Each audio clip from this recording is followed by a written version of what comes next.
This is the Big O Show.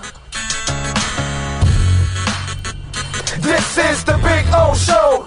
Alrighty, there he is, Cameron Wolfe. He's ready to go. I don't see him. What is he? Is he on phone now? Is what it is? Do we have? We don't have. We have audio only. Is that what it is? Cam, you there? Hey, what's up, Big O? How you doing, man? I am very good. All right, so it looks like we got the audio there. You're hooked. Good Yes, win sir, for the. yeah. Hey, good win for the boys. You got to find a way to win, and that's exactly what they did, Cam. Yeah, man, that defense is really special. That's a championship level defense, and you play a team that has their four-string quarterback. You make them look like the way they did tonight. You know, they made him look like he was a middle schooler out there trying to figure out ways to find passes. So I think you look at this Dolphins team, 7 straight wins. You could say the schedule was soft, but you can only win the games in front of you. So, you know, I saw enough from the defense to make me feel good about where they are going forward.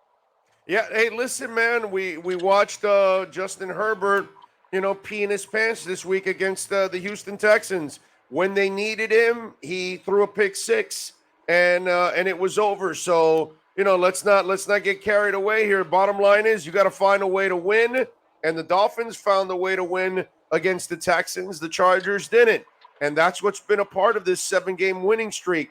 Doesn't matter who you beat or how you beat them, as long as you beat them. That's it.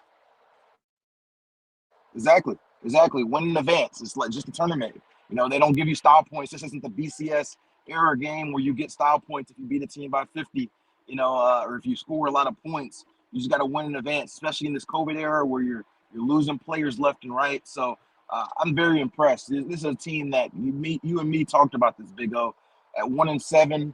We left them for dead. We thought this was a who's getting fired type deal, and now they're 8-7. The only team in NFL history that has 7 straight losses and 7 straight wins in the same season. So they're going to have the 2 hard challenges coming up with the Titans and the Patriots. But I'm really impressed on how they turned this thing around, and they look a lot like they did at their best last year, particularly defensively and offensively. The way they're getting Jalen Waddle involved has been very impressive too. So I think that it's a happy day for Dolphins fans going on the road against a tough defense and being able to get a 17-point win.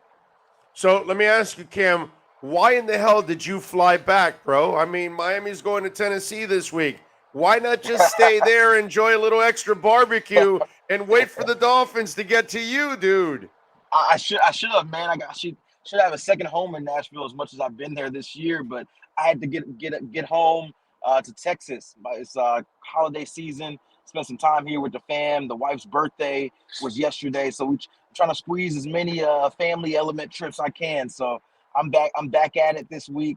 Get back on TV tomorrow, and I'm back in Nashville on Saturday. So took a little break, and now we're about to get back into the action. All right, so you know this is good that we have you on because obviously you know we've talked a lot about this victory, and it's been a terrific victory. Talking about it for the last hour and a half here on the show. Nobody knows Tennessee better than you do, my man. And we know Derrick Henry is not there. And Tennessee kind of, won an ugly game this week. They found ways to win. Obviously, Tannehill had that big run, and that obviously helped them overall to get the victory. But now the Dolphins are going to have to win this game again to keep those playoff hopes alive. This one is going to be a little bit tougher because they're still on their first-string quarterback, not their fourth-string quarterback. Exactly. And Big O, I know you're going to love this matchup. You get to talk Tannehill and Tua all week. Those are 2 of your favorite topics to discuss. So that'll be fun, kind of building that up. And talk about storylines. You got Ryan Tannehill, who was here 7 years. He clearly wasn't the guy here. And I'm sure he's going to want to try to get some revenge on his old team, try to send them packing and end it at home. They got a chance to win the division as well. And you got the Dolphins who are trying to keep the dream alive. So I think this is going to be a really fun matchup. 2 of the best defenses that I've seen over the last month or two. When you look at both the Titans and the Dolphins defense, the pressure they do up front, it's going to be a tough challenge for the Dolphins with their defensive line. Jeffrey Simmons, the Titans defensive lineman, along with Harold Landry, are 2 of the best young defensive linemen. So that Dolphins offensive line, which we saw struggled again tonight, is going to have their hands full. But like you said, no Derrick Henry. This is a Titans offense that's not as explosive. I think this Dolphins defense can really make Ryan Tannehill happy feet. As you know, Big O, this guy does not have great pocket presence. So if they blitz and they get a lot of pressure on him like he did with the rookie tonight, and I think it could be a long day for that Titans offense. So I'm excited for it. I think it could be a low scoring game, but a lot of playoff intensity for that one. Yeah, by the way, he doesn't have great pocket presence. He has no pocket presence. Hell, he took a couple of I watched the game this past week. He took a couple of those ugly sacks that you're like, dude, don't you see it coming? You know what I mean? And I'm with you there. This is again one of those games where the offense is going to have to find a way to survive and stay away from the ugly turnovers, but the defense will have to dictate it once again, like they did tonight against New Orleans. Exactly. You look at the way Tua has been played. I know we talk a lot about Tua and how you view this game, and he threw an interception tonight, and I saw it was a bad interception, an overthrow. They didn't throw a lot of balls down the field, but what I think you can say about Tua is what you can't say about Tannehill is his pocket presence. He makes the offensive line look a lot better than it is. Like, honestly, that's the worst offensive line in football to me, the Dolphins offensive line, and he avoids so many sacks. So I think this game is going to end up being which quarterback can be more efficient between Tua and Ryan Tannehill. And this is where you see another test of where your quarterback is stacking up with other quarterbacks in the league. Ryan Tannehill is probably an average, middle of the pack starting quarterback in the league. This is a game where you need Tua to outplay him, but it doesn't have to be a sexy game. You just have to be more efficient. Have one of the Tua games where he's throwing 70-plus completion percentage, try not to turn over the ball, and avoid those sacks. And I think this is a game the Dolphins can win against the Titans. So I think there's going to be a lot of onus on Tua this week to do what he did a lot tonight with Jalen Waddle, but also be careful with that ball. He had another play where he got sacked, where he fumbled, and they got lucky because Austin Jackson jumped on it. That's 2 turnover-worthy plays. You're playing a good opponent against the Titans. You're not going to be able to get away with that the way you were against the Saints tonight. That one fumble, it's almost like you want to blame him, but then there's a part of me that doesn't want to blame him because he's in the middle, and he's in the middle of that crappy offensive line, and he didn't even see that guy coming. It was one of those. I kind of felt bad for him in a way because he's trying to make a play and he's trying to get through the trees, and there he goes and he gets clocked, man. Sometimes you play superhero in that pocket and try to avoid all the sacks. You get got one time, and I think he just got. You could tell he didn't see Davenport coming. He has to be a little bit more secure with that ball, but that's sort of when people kind of criticize Tua about not throwing those deep passes. I look at plays like that where he's trying to look deep and he gets clamor. Like, what more do you want the guy to do?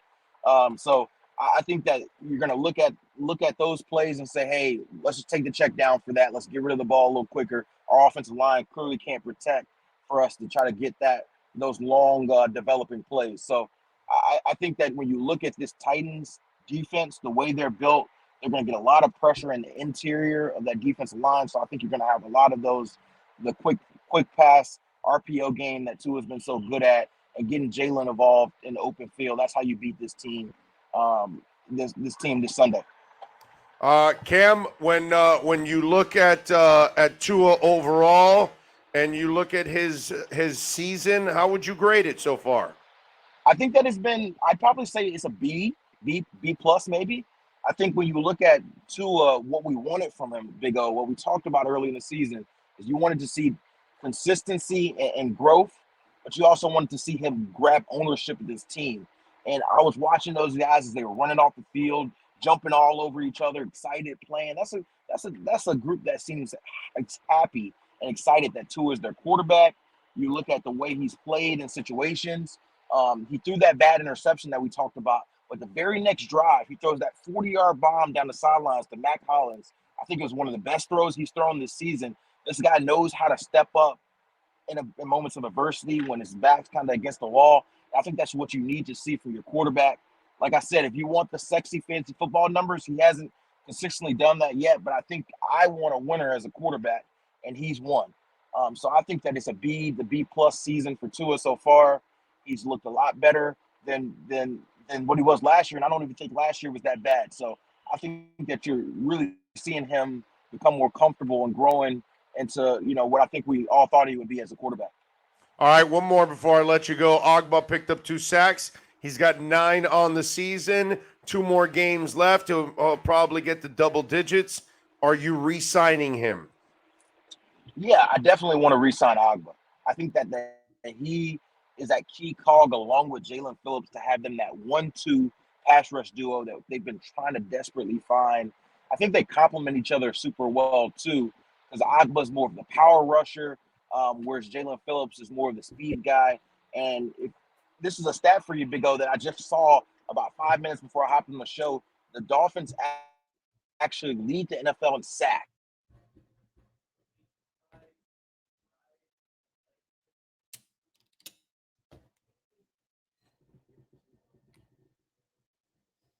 Did I lose him there?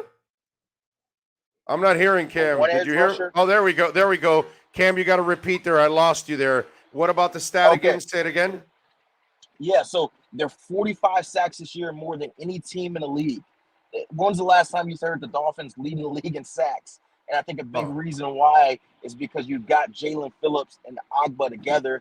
Obviously, they blitz a lot, but Ogba's a key cog you need for this defense.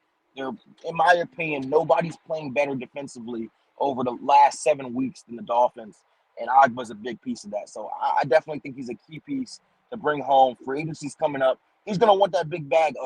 The problem is, can you pay him number 1 pass rusher money? Is he able to get that? Do you have to let him test the market and then come get him?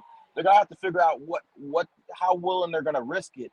But pass rushers don't grow on trees, and Ogba's a great find. One of the real good Chris Greer signings. So they have to find a way to keep him. I'm with you there. I love what I've seen from him. I love his effort all game long, every week this year. Even when the sacks weren't coming his way early in the season, he was still pressuring. His effort was second to none.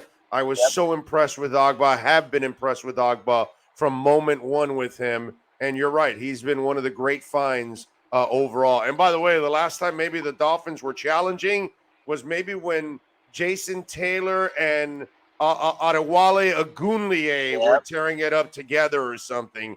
I think you'd have to go way back to then to maybe they were, at the top of the heap or challenging back in those days. Maybe. Yeah, that's the good glory days. And this defense is trying to be as good as those guys were back in the day. So they're well on their way. Follow him on Twitter at Cameron Wolfe and catch him a couple times a week here with the Fort Lauderdale Police Department, Miami Dolphins, and NFL Report. Cam, thank you for taking some time, my man. You're a stud. I appreciate you. Appreciate you, Big O, man. Get you some rest, and we'll go back after it this week. You got it, baby. You be good out there. All right, thank you. There you go. Cameron Wolfe. All right, good stuff there by Cam.